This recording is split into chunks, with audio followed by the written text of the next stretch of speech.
Le ministre de la Santé, Alim Rabet, a souligné que le gouvernement était prêt à garantir la disponibilité du vaccin anti-COVID-19 en 2022.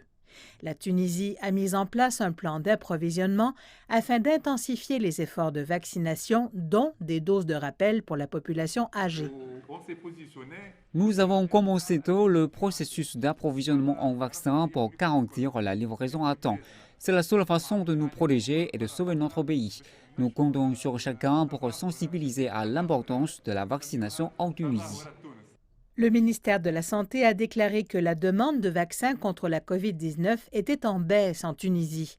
Le gouvernement a appelé à une participation massive lors de la 7e journée de vaccination libre. Cette nouvelle opération de vaccination sans rendez-vous est prévue pour ce dimanche. Nos équipes peuvent inscrire n'importe quel citoyen, même ceux qui n'ont pas leurs données sur le système de vaccination. Nous invitons tous les Tunisiens à se rendre au centre de vaccination le plus proche à tout moment pendant la journée de vaccination libre. Les vaccins sont sûrs et efficaces. Nous pouvons garantir la fluidité et la bonne organisation de l'opération. Selon les dernières données publiées par le Comité scientifique national, le taux de vaccination est inférieur à 20% dans 7 régions du pays, contre environ 40% à l'échelle nationale.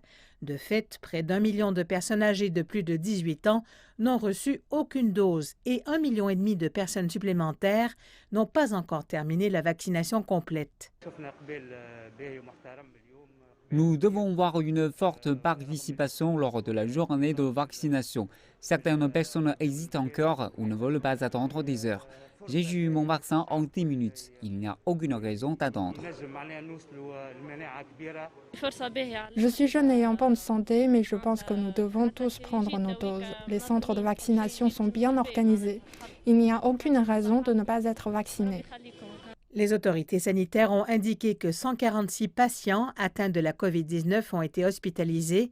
Parmi ceux-ci, 50 patients ont été admis aux soins intensifs et 10 autres sont sous respirateur.